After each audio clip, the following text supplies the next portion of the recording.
Bonjour à tous et bienvenue sur Rare à l'écoute, le podcast dédié aux maladies rares. Aujourd'hui, nous abordons une nouvelle maladie, la maladie de Willebrand. Et pour en parler, nous avons le plaisir d'accueillir le professeur Sophie Suzanne. Professeur Suzanne, bonjour. Bonjour à toutes et à tous. Professeur Suzanne, vous êtes chef de l'Institut d'hématologie et transfusion au CHU de Lille.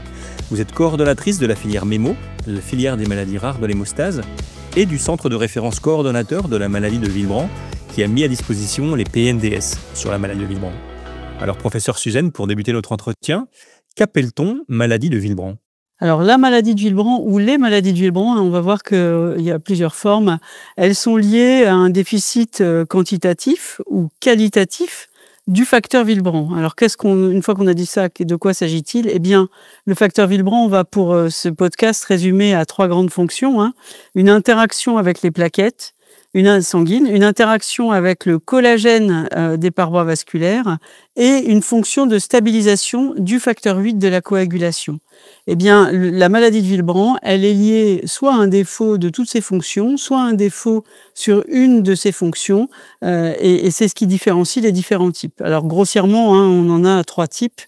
Des déficits en quantité, il n'y a pas assez de facteur Willebrand, soit un déficit modéré, c'est dans le type 1, ou un déficit complet, qu'on pourrait qualifier de KO, c'est le type 3.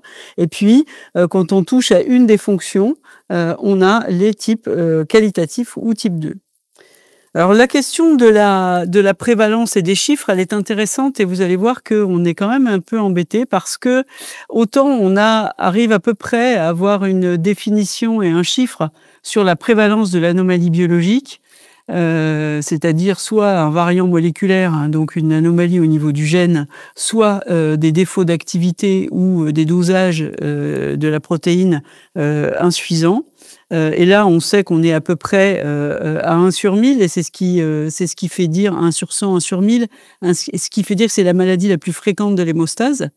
Mais par contre, quand on va s'adresser aux formes symptomatiques qui vont nécessiter donc de façon assez régulière ou en tout cas prévisible un traitement, eh bien on est plutôt à 1 sur 10 000 pour certaines formes, et voire pour la maladie de Willebrand type 3, on est encore beaucoup plus rare, avec une centaine de cas en France par exemple. Et justement, comment survient cette maladie rare ? Quelle est sa physiopathologie ? Alors sa physiopathologie, on l'a vu, c'est un déficit transmis génétiquement par une anomalie dans le gène du facteur Willebrand qui aboutit soit à un défaut complet, donc c'est ce qui va être le type 3, soit un défaut partiel quantitatif ou encore une fois qualitatif, on ne va pas y revenir. Et donc en fonction du type, on a un début de la maladie qui est évidemment extrêmement variable, avec le type 3 qui a un début en général dans l'enfance, parce qu'il associe une anomalie de l'hémostase primaire, donc des saignements plutôt muqueux, à une anomalie de la coagulation type maladie, type hémophilie, avec parfois des signes articulaires, des hémorragies qui sont plus graves et qui arrivent dès l'enfance. Et donc, les circonstances de découverte, c'est évidemment devant des saignements, mais qui arrivent à des stades variables de l'existence et dans des circonstances très variées. Ça peut être aussi pour des formes plus mineures, à l'occasion des premières règles, par exemple, ou des saignements muqueux, type saignement de nez, ou des saignements post-opératoires. Et concrètement, quels sont les principaux signes cliniques et les circonstances de découverte de la maladie de Willebrand ? Alors les signes cliniques, on l'a vu, c'est les saignements liés au défaut donc d'interaction entre les plaquettes et la paroi vasculaire en cas de blessure vasculaire, en cas aussi lié au défaut d'interaction avec le collagène et au défaut de stabilisation du facteur 8. Donc des saignements qui sont variables. En général, on décrit des saignements muqueux, donc des saignements ORL, épistaxis, des saignements gynécologiques, des saignements gastro-intestinaux qui sont la caractéristique d'un certain nombre de formes de la maladie de Willebrand. Et puis, on a des saignements articulaires dans les formes sévères, mais aussi dans les formes qualitatives parfois plus modérées.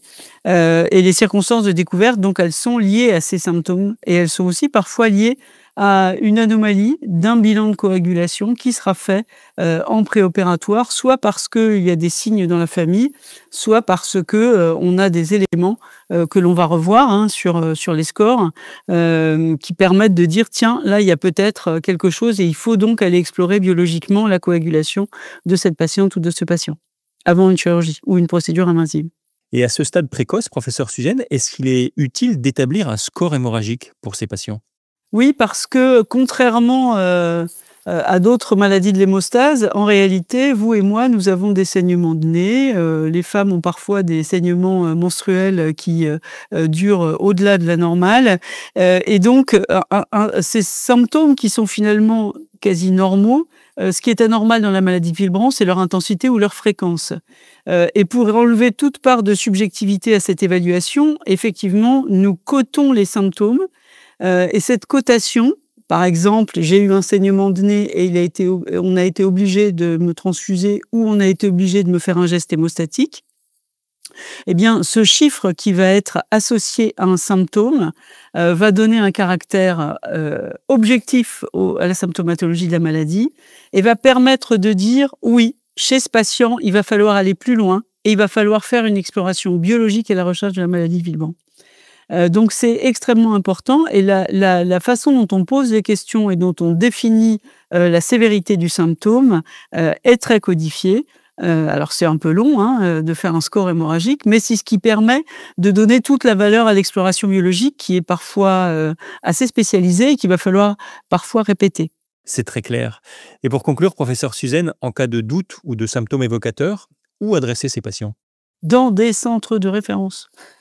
Parce que les plans maladies rares ont démontré que pour limiter l'impasse diagnostique et améliorer la prise en charge des patients, eh bien, il faut adresser les patients dans des centres de référence. Ils ont été sélectionnés, si je puis dire, sur leur capacité à mettre en place le parcours de soins idéal pour le patient, et ça commence avec le diagnostic. Et donc, pour limiter donc la répétition, par exemple, de bilans qui ne permettraient pas de conclure, eh bien, il est nécessaire d'identifier les symptômes qui font penser à une maladie de Villebrand. On l'a vu, des saignements de nez, des saignements gynécologiques, un saignement post-opératoire qui n'a pas trouvé son explication, et adresser aux centres de référence qui feront le diagnostic et qui, comme ça est expliqué dans les PNDS que vous avez mentionnés, définiront un peu le parcours de soins des patients. Eh bien, merci infiniment, professeur Suzanne, de nous avoir fait mieux connaître cette maladie rare qu'est la maladie de Villebrand. Si vous désirez aller plus loin dans la connaissance de cette pathologie, nous vous donnons rendez-vous sur notre site internet www.rarealecoute.com où de nombreuses informations sont à votre disposition.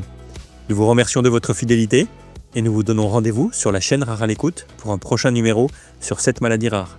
À très vite.